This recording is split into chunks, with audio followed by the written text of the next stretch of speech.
Giving an example, you're saying... Yeah, I think so. You're saying you're born politically left or politically right. Yes. I'm not buying it. Yeah. I mean, listen, I knew you weren't going to buy it. I know. Well, I'll tell you why. I knew you weren't going to buy it. Like, recently I had a conversation. Patrick Bet David had to brutally shut down his own co-host for being too woke and too stupid. Yes, of course, it's none other than Adam Sosnick, who we commonly like to laugh at on this channel. So let me just show you guys what insane take Adam Sosnick said that caused Patrick Bet David to humiliate his own co-host, his woke co-host, and it really left the whole panel and the entire audience in shock. Let me show you guys this. PBD stuns entire panel from shutting down his woke co-host. Let's get right into it. I think 12% of America, kids are born, not just America, kids are born, 12% of kids are born, and those are the ones that are kind of like, I kind of see what you're saying. It's a good point. Let me see what he has to say. You know what, Gerard, you made a good point. Phil, I don't know. I agree with him now, but Gerard, he just said something.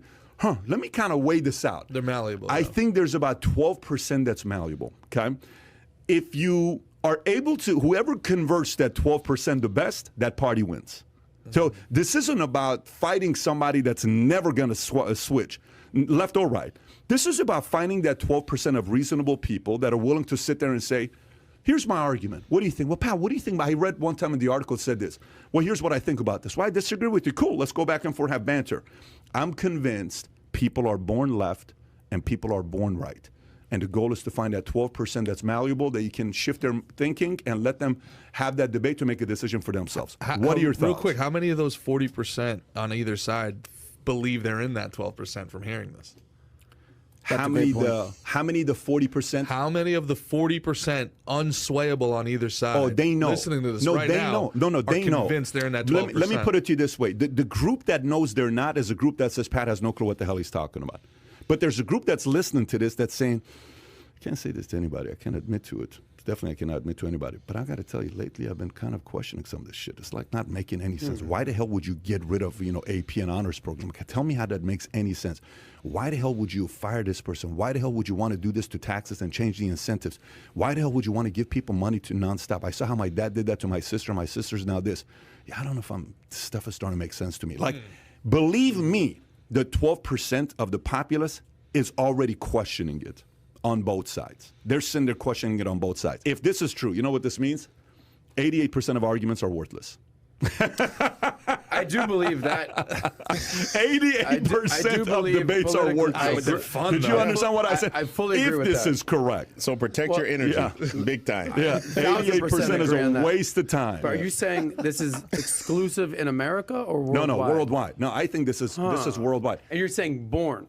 I think you're born. Like how you're saying you're born gay, you're born straight. There's nothing. No. What is nature versus nurture? You're. For the people watching, do you think Adam Sosnick was born gay? Let me know in the comments below. Let's get right back to it. And by the way, while you're at it, like and subscribe. Posting 2 new videos every single day. Let's get back to it. I'd greatly appreciate it. I'm not saying gay. I'm not saying gay. No, I'm giving an example. You're saying. Yeah, I think so. You're saying you're born politically left or politically right. Yes. I'm not buying it. Yeah. I mean, listen, I knew you weren't going to buy it. I know. Well, I'll tell you why. I knew you weren't going to buy it. Like, recently I had a conversation. This is what I was asking United States, worldwide. Like, so for instance, my sister loves Trump. Same parents, same dad, same mom, loves Trump. She couldn't tell you one policy. Is she going to lose her job for loving Trump, or she's going to be okay? This bitch hasn't worked in years. She's married to a wealthy dentist. Damn. Yeah. I said it. Bro. She's, Sounds like Adam. Yeah. He's just married to his You cat. all right, Adam? What's funny is she's Imagine how he like, talks about us. yeah. She's like a communist dictator. Damn. That just her husband's a wealthy dentist. Awesome. As most mothers are, right? Anyway, we're on fire today. She loves. Sis, Adam I Sosnick. promise you, he loves you. I promise he loves you. Keep she's going. All right. I do love my sister. Do I like her? We'll see. But she loves Trump. Why don't you talk about it? Yeah, let's bring it up. Let's go a 10-minute diatribe. My family. Bring a couch here. Let this guy lay down for a quick second. That's Gerard. That's me. So another conversation I had recently was with a friend of mine from Israel. Yeah. And they were obviously you see a lot of results that are happening with the vaccine. Not to get Of course, it was Israel. Where else? too vaccine-y right now, but I said, who's hesitant in Israel taking the vaccine? And they go, oh no, it's the people on the left. I said, what? They go, yeah, the people on the way left, they don't want to do anything with the vaccine. I said, hold on, let me get this straight. Because traditionally in the United States, it's not traditionally, like we've seen a lot of young male skewing right do not want to take the vaccine. A lot of African Americans won't take it as well. Anti-establishment either way. It's been far right and then, for a long so time. they flipped it on me. They were like, yeah, it's the people on the left, highly educated, just factors that you did not expect to hear. It's highly educated people here too, actually. Questionably. No, it's quantifiably. We did it 3 podcasts ago. So PhDs. So it wasn't a left. Bro, give me that red button. It flipped it. So the point is this: I'm not understanding. Like, depending on where you're born, depending on what country you're in, I think politics is completely different. I don't think just because you were born in the United States that you're automatically going to be on the left or the right. So let me. I'm not understanding why. So here's. Obviously, because there's a lot of people born in the United States that could be the left or on the right. Right? Like, what is he even saying? Can anyone make sense of that? Please let me know in the comments below, because it's beyond me. Might be my female brain, but I still think that Adam Sosnick might have even less than a female brain. Sad beta bitch. The question for let me go a little layer deeper. Okay. You ever seen a family, same mom and dad, 4 kids? One becomes a phenom, crushes it. One just a regular government employee. One becomes a drug addict, and one becomes a priest. You ever notice, like, what the hell just happened there? Yeah. Same mom and dad, same environment, same upbringing, 4 different human beings. Yeah. I think there's a part of your DNA where you're wired in a certain way, and a big part of it is politically. Because so don't get me wrong, I have these other 4 issues that I add to it. I made a video about this 4 years ago. I think it has to do with your upbringing. I think it has to do with your family. I think it has to do with your first person that took a liking into you and gave you a lot of love, and you feel like there's a certain level of loyalty to that person, whether that person's the left or right or rich or poor or whatever it is. You kind of have that loyalty to that person.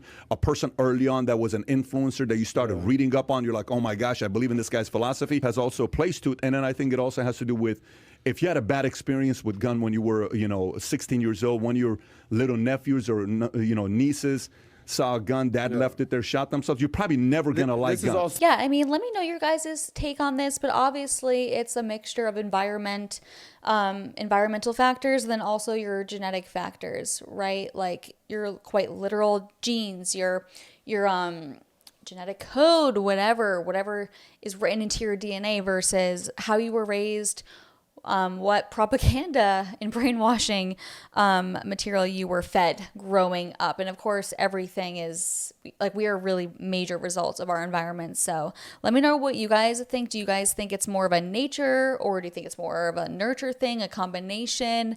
But let's get back to it, because we haven't even made it to the good, fascinating part yet. Stuff that happens 100%. While growing up, though. Sure. What does this have to do with being born? I agree. But I still think there's a part of people where your wiring is to be one side, because there is no way a guy on the left and a guy on the right, smart both on both sides. They're smart on both sides. Left thinks the right's dummies, and the right thinks the people on the left are dumb. Neither one of them are dumb. Then what is it with them? That's accurate. Both sides say each other are stupid, but realistically, there's good people on both sides, to quote a certain orange man, right? Because they're both very convicted in their beliefs. How did that happen? It's what they prioritize. So, I tend to agree with you, but I also tend to agree with Adam. I don't think it's a left and right issue, because politics are constantly evolving. I do think that there's a proclivity to either value intellect or emotion. I think that some people don't care whether or not you're right, as long as you make somebody feel good. You understand? Like, there's some people that are like, I don't care if I'm right, as long as that person feels good and comfortable with me. And then there's other people that are like, if that person can't be comfortable with the truth, to hell with them. That's me. That's me. Anyone else here? That's definitely me, right? Yeah, you can ask the it's like the book that was just yesterday. written about Peter Thiel, Contrarian, right? That guy you keep talking about. Maybe it's conform and non-conform. Honestly, guys, I feel like you can change your political opinions, obviously. I was always an anti-feminist, someone that was, my parents were libertarians growing up. So that definitely molded me a certain way to resent the government. But I was an atheist before, and now I'm a Christian. So obviously your beliefs can change. They're not set in stone, I don't think. But I think your ability to change your beliefs or hear other people out, and also your stubbornness, like how, like I think your genetics can play a huge part and a huge role in how stubborn you are. I don't know if people who are, genetically inclined to be stubborn can really get out of that. There's some people that will just simply conform and, kind of blend in with people because they're peacemakers, they're chameleons, whatever. And there's a lot of people who are kind of like me, and it's like, oh, you want to tell me I can't say something? Well, now I want to say it even more. And there's nonconformists, you know what I mean? So let me know your thoughts. I think it's more, unlike gender, it's not just a binary. There's a little mixture. And yeah, if you made it to the end of the video, comment an orange heart. It does boost the video in the algorithm. You guys are the best. And I will see you guys in the next video. Have a great weekend. Bye.